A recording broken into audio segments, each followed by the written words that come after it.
Hello, everybody, and welcome to Rewind the Lesson. My name is Margaret, and I just thought today I should show my face because for the last couple of videos, I've just been filming and not necessarily showing myself. Anyway, the purpose of today's video is to show you a CV that was sent to me by a young educator who had just recently graduated and they were struggling to get a job. They sent me the CV and said, "Hey, Margaret, could you please assist me? I don't know where I'm going wrong in my job search, but I haven't been getting any callbacks and I'm still struggling to get a job." So I had an opportunity to look at their CV, made a couple of edits on it, and I was able to share with them the new CV and that I had worked on, and they used that in the market to try and get a job. And I'm happy to report that they are currently employed. And so because of this, I just think I can extend the same tips and tricks to our viewers here on Rewind the Lesson. So if you're a teacher, a young graduate, or you're in your final year, you're preparing to start applying for jobs, this is the time for you, okay? Grab a pen or a pencil and get ready to jot down some tips and tricks as we go through the CV. Okay, everybody, so this is the CV that we'll be looking at today. Overview of the CV, this is what it looks like. It's a 2-page document, of which great one, it's not too long. That's the first thing. And before I continue, in this video I will be mainly just highlighting some of the things that I think they did well and some of the things that I think they can work on and improve on. And my hope is that as you are watching this, you also have your CV on the side of your table with a pencil or a pen, ready to edit, remove some of the things and add on some of the things that are not included on your CV. Okay, and another reason why I decided to actually just share this with you guys is because this is not the only CV I've actually had access to in terms of reworking, and I'm noticing that there are a lot of teachers, young graduates particularly, who seem to be struggling with actually structuring a CV. So yeah, let us get into the video. So the first thing obviously that you see with the CV, it is a 2-page document, but also the way it is presented, the structure of it. I would 100% say the improvement should start there. I asked myself the question, what software was used to create this? Was it a Microsoft Word? Was it a Google Doc? Was it Canva? And I've used all 3 platforms, and I know there's sufficient spacing on the sides here, okay? There is space, and there's no space here. So yeah, starting with that, please be mindful of the structure that you present. So the first thing, I'm happy, great, got the names written in bold at the top, which is great. The second, what I'd suggest is that immediately after that there should be your SAYS registration number or your SAYS provisional registration number. And the reason why this is important to be right at the top, where it will be seen as one of the first things, is because a lot of the teaching positions do require for you to be SAYS registered. So rather have it right there at the top, and then from there, this information I would put it in one straight line. These details here I wouldn't include at all. Your address, phone, email, don't write this. I'd rather maybe use the icons. And then in terms of location or address, I would use like the city and then the country. And the reason for this, as teachers, we know we have those who are applying for work in the country, and we've got those who are applying for work abroad. So I would specify the city and also the country, and the same is with the phone number. I put the country code, so the +27 I would include it there and remove the 0. This is to just make it easier for whoever ends up with my CV on their table. If it's an international company, international school, they know that they can just use the country code. And then in terms of the email and the LinkedIn here that I listed, key thing that I'm going to advise you is always make sure that they are linked, meaning when one clicks on it, it should take me to my emails where it's easier for me to just send you an email. All right, so as you can see here, this email is linked, which is great. The LinkedIn is not. They just wrote a contact me here. I'd rather have it linked so that when one clicks here, they go straight onto the LinkedIn profile, and you can do that, okay, whether you're on Canva, on Word, or on Google Doc. All right, so just make sure that is a function that works on your CV. Another thing, make things coherent. So if you're going to underline, everything kind of has to be underlined. If you're not underlining, then this should not be underlined, nor should this be underlined. The available immediately is unnecessary. You don't have to stipulate that. Usually this is a question that you will be asked during the interview process anyway, if they are interested in proceeding with you as their candidate. So don't put your information like this, simply because it does take up quite a bit of space. And as a recent graduate, if your CV is like one page, you really want to save up that space for important information. All right, so have this as just like one line there, and you've saved a bit of space.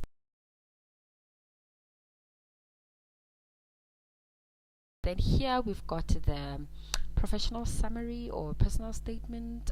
If you're a recent graduate, you can state that I'm a recent graduate of PGC or B.Ed, specializing in whatever subjects and whatever grades, if that is information that's relevant. Key thing here is align it to the keywords that are mentioned in the job description. Another thing that I think I forgot to mention was that always tailor your CV. So before you apply, always go back and look at your CV and be like, okay, this is the job description. What do they want? What skills are they looking for? Yes, they're looking for a teacher who knows what. Do they need one who knows coding and robotics? Am I that teacher? You have to list it here. You specialize in all those whatever your subjects and whatever phase that you're specialized in. You're also good at coding and robotics. You're good at learning management systems. So you might want to list that in there and keep it very short and concise, impactful with the usage of keywords. And then competencies refers to the skills. So with competencies, you can either have hard skills or soft skills. Hard skills are also known as technical skills. These technical skills are dependent on what industry you're in, right? So as a medical doctor, you would know how to diagnose different illnesses. You'd know how to use medical tools, like technical things, right? However, as an educator, your technical or hard skills could include things like lesson planning, curriculum development, classroom management, because not everybody knows how to do that. It may seem easy when you're watching from the outside, but that is not easy. Technology proficiency could include things like how to use learning management systems, your Blackboard, your Canvas, your Moodle. Those are the hard skills, and they're not limited to that. Please do Google them and then look at the ones that are relevant to you, and then list them on your CV. And then we've got soft skills. We've got communication, empathy, patience, problem solving. These are all great for educators. What I like to do with this session is to combine the two, look at the key ones that are required based on the job description, and combine them on the list that I do provide here. Keep it short, maybe to about 5 or 6 points. And then the next thing that I will look at is the experience area. So when it comes to experience, you'll notice that here she started with listing the duration of her time in this position. I wouldn't recommend that you do that. Rather start with the position and then list the school and then list the duration of your time in the position. Another thing with the position, if you have to be very specific, for instance, you're applying for a maths literacy teacher position and you were a maths substitute teacher, or your prac was as a maths teacher, you might want to write there a maths substitute teacher instead of just substitute teacher. That way it's easy to pick it up. Then when it comes to the points in terms of what you were doing in the role, touch on your duties, but don't touch too much on your duties. I think as teachers, we know what our role entails, but also as a person who will be looking at your CV, they do know a bit about what your role entails. So you can touch on, yes, I taught these 3 subjects for these grades. And then highlight on your achievements and some of the things that you did to integrate yourself into that school's community. So for instance, you taught extra lessons after school in your subject, and the learners got to perform better in your subject, and you can list the percentages there if you've got the data. And then you can also touch on you led an extracurricular activity there at the school, list what that was and the extent of your participation in it. Perhaps you led the school choir and you got to perform at like provincial and national choir competitions. And the reason I suggest you list things like that that highlight like your achievement and how you got to perform beyond just your role and your duties is because the person who's going to review your CV will see the value that you're going to provide. So not only are you just coming in as an educator, as a teacher, but also you do provide value in a sense that you know something about choir and you can bring that skill into their school and come and develop their learners, So list those kind of things. And for those of you who are watching this and are not yet graduates, think about that. When you go into these schools to do your prac, how can you immerse yourself in that school community and actually get involved so that you gain other skills outside of just, entering the classroom and teaching. So the same applies, the structure, the same applies with all the other listed experiences here. And also you don't have to list all your prac. So for instance, this is a recent graduate. I would just list about 3 of these roles, and because they're all kind of similar, it's like prac work basically. It's practicals for being an educator. So about 3 of them, and then share what I've just shared with you now, my duties, and highlight my achievements. So for one, I know sometimes when you start with being a student teacher or during your prac time, your prac work, you might find that with your first experience it's not as extensive, because you are new to it. So you get in there, you're not necessarily going to achieve beyond being a teacher. However, when it moves on to your next practical, you must immerse yourself in the school culture, in the school community, so that you can have more to put on your CV. You get what I'm saying? You don't have to add these skills showcased. This is you don't have to do all of that, because remember, we've got the skills listed here. Okay, and I said here just put about 5 or 6. You don't have to list too many, which is why you have to be very selective about which ones you put up there. Be intentional, choose the ones that align with the job description. And then educational achievements. So this would be like your degrees if you've got more than one degree. And as you can see here, they've also included their matric certificate. Once you are done with your first degree, you don't necessarily have to put your matric there.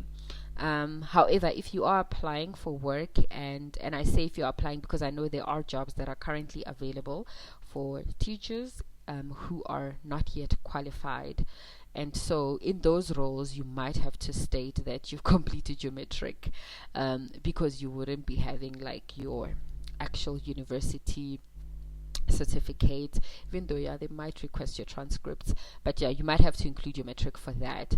But once you've graduated, you don't have to list that you got a matric certificate. Okay, you don't have to list the subjects or the courses, the modules that you took for this completion of the degree, because with every teacher that's applying, they got a degree, they probably did completed the same or similar modules for them to qualify as educators. So you don't have to put it there. However, what you can put to accompany your bachelor's of education achievement there is perhaps you are part of the Golden Key International Honor Society, your top 10, top 15, you've got merit, those are the things that you can include. So like the achievement outside of your modules. And also another thing here, it's just with the structure, list the degree, list where you got it, and then on the same line you can put there the dates. Putting 2020 2023 is fine. And then other certificates, I like to write their professional affiliations and certifications. Okay, so this is where you can list that you've got first aid. And as you can see here with our person, they have really invested quite a lot of time into their professional development, which is great. However, please be selective about which ones you list and you add when you apply for your jobs. Look at the job description. Usually that's your telltale sign. Okay, maybe list about 3 or 4. If you're pushing it, 5. Yeah, but look at the ones that I like. Some might not be relevant for that job at that time. For instance, if I'm teaching economics, I wouldn't even add this TEFL, especially if I'm applying for a teaching job in South Africa. This I wouldn't add. And educating deaf children, if I'm not applying to a school of deaf children, I wouldn't include this because mainstream schools don't have deaf children or blind children, you know, so this I wouldn't include. Yeah, so list and share certifications that will be relevant to the job description. However, if you are applying to a school of deaf kids, highly you can put it there. And I know even with special schools, special needs schools, you can put those certifications there as well.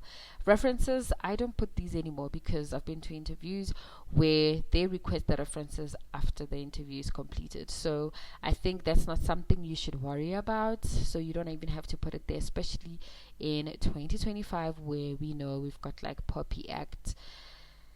Yeah, so you don't want to divulge people's contact details. Next thing they land up in the wrong hands. You just never know. So rather reserve them for when you have actually been selected and you've been considered.